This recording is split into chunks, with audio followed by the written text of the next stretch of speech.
जगदंबा, अगं तू कुठे निघालीस? आई, तुला देवीने बरं केले की नाही?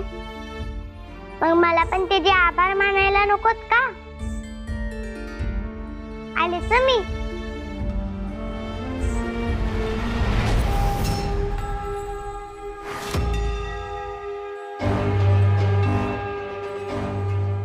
तू जाई, मी तुझ्याकडे मदत मागितली आणि तू ती केलीस. तू योग निद्रेतून जागी झाली नाहीयेस, पण तू कुणाला तरी माझ्या मदतीला पाठवले. आणि मला ते जाणवतंय, ज्या कोणी माझ्या आईला बरं केलंय त्यांचे मी मनापासून आभार मानते.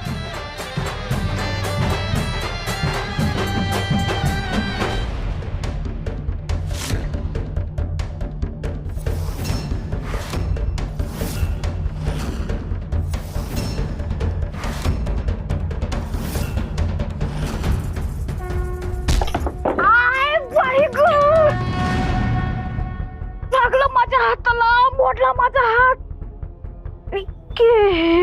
काय चाललंय?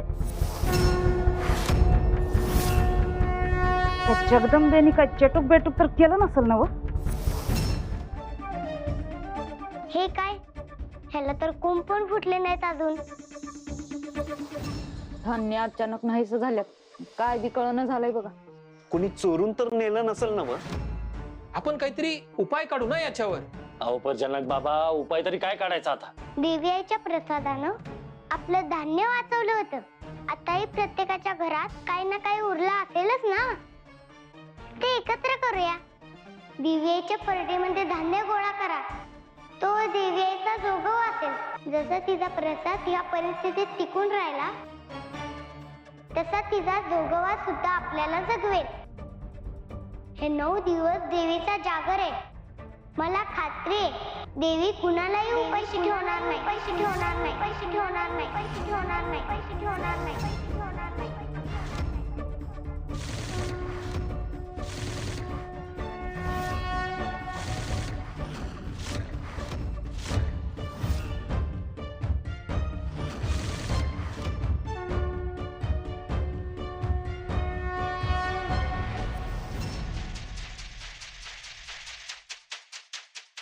गावातली समधी लोक नाही ते बोललीत मला.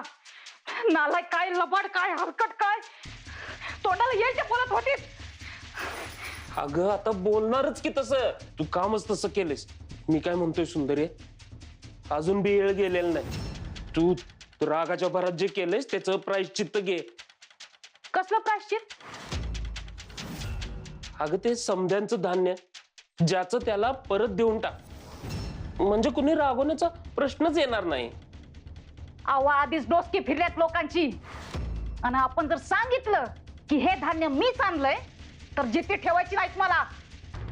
अगं मोठ्या मनानं माफी मागितली की लोक समजून घेतात. आपण प्रयत्न तर करूया. तसं बी देवीचा जागर सुरू आहे. समधी भक्तिमय झाल्यात. आपण लोकांच्या पाया पडू, समजा खरं सांगून टाकू. लोक क्षमा करतील आपल्याला.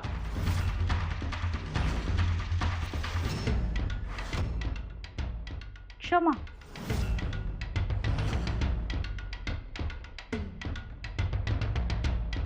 खरच? होय. बघा, नीट विचार करा. आपण जर गावात हे समज सांगितलं तर ते तुमची काय अवस्था करतील याचा विचार केलाय का हो? माझी अवस्था? माझा काय संबंध? नाही तर कुणाचा संबंध? अहो तुम्हीच मला म्हणला होता गावासाठी असं काहीतरी करू म्हणून.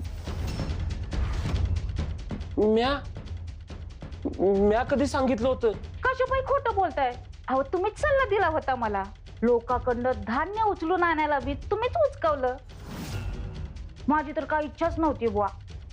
मी आता समजा तुमच्यावरच टाकणार आहे. मग तुमचं तंगडं मोडू दे, नाहीतरी डोसकं फोडू दे, म्या काय मध्ये पडायची नाही. अगं काय बोलतेस तू हे सुंदरा? तुला काहीच वाटत नाही? वाटतंय की, तुमची लई काळजी वाटते मला. म्हणूनच म्हणते आता गप्प बसा. जे काय होईल ते फक्त बघा. तसं बी गावात कुणाकडं फारसं धान्य नाही ठाव आहे मला. जे काय गोळा होईल त्याच्यानं असं कितीच पोट भरणार आहे हो गावातल्या लोकांचं. मग मी माझ्याकडनं समद्या गावाला अन्नदान करीन, माझं कौतुक करून घेईन. मग कुणी बी त्या जगदंबेच्या मागे जायचं नाही. परडीत आईचा जोगवा आणा म्हणे. असं कितीच धान्य गोळा होणार आहे त्या परडीत बघतेच मी.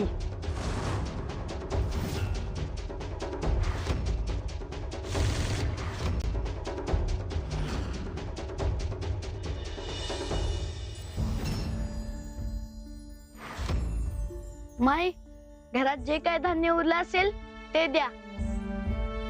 ठरव तुझा विषय कशात आहे.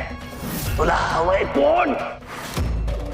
तुला ती पोटी जगदंबा हवी आहे का तुळजा हवी आहे?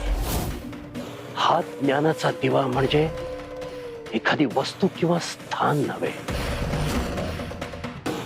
ज्ञानाचा दिवा म्हणजे एक व्यक्ती आहे. आणि ती व्यक्ती म्हणजे दैत्यगुरु शुक्राचार्य.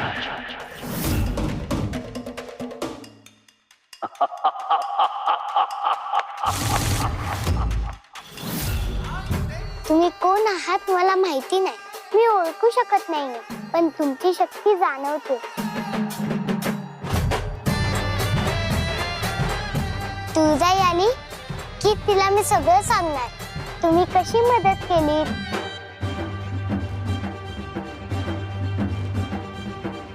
माझ्यासाठी काय केलं, सगळं सांगणार आहे.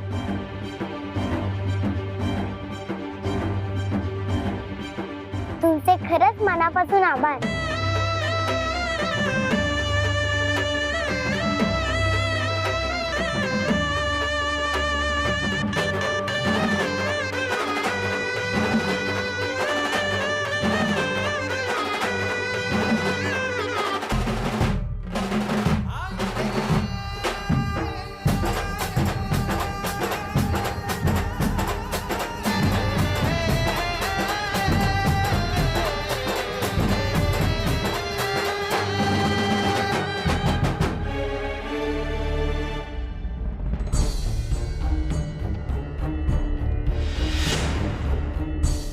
जळलं मेलं लक्षण.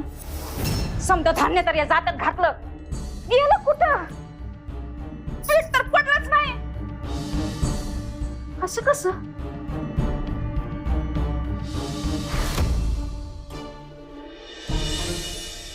एवढी पायपीट करून आलो, पण दुसऱ्या गावात गेल्याचा काय बी फायदा झाला नाही. भाबड्या लोकांकडून आपण तरी काय अपेक्षा ठेवणार म्हणा. त्यांच्या घरात धान्य उरलंच नाही तर ते देणार तरी कसे? खरंय तुमचं. समजेच कष्टात येते. अहो पर याच्यावर उपाय काय करायचा हा खरा प्रश्न. जगदंबा म्हणती तसं घाटाकडून काय उत्तर मिळालं ना तर लई बरं होईल. अरे हळूहळू पडशील की.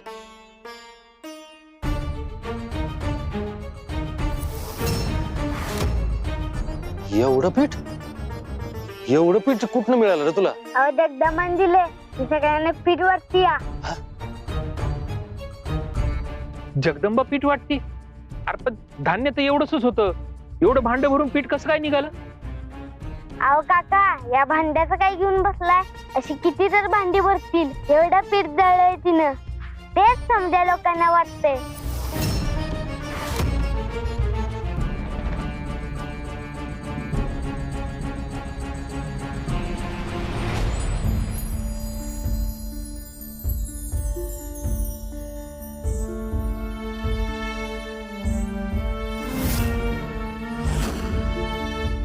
धनलान काका, हे 2 डबे घेऊन जा आणि शेजारच्या गावामध्ये देऊन या. हा, त्यांनी आपल्याला मदत केली किंवा नाही केली तरी आपण आपल्याला जमेल तेवढं करूया.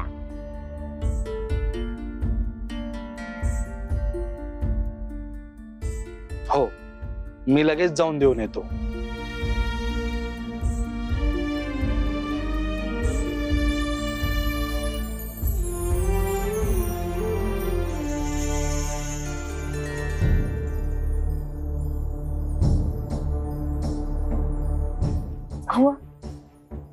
बघितलं का जगदंबानं केवढं धान्य दळलंय ते. होय, धान्य एवढंच होतं, पीठ एवढं कस काय निघालं? मला वाटलं बी नव्हतं एवढं पीठ निघल म्हणून.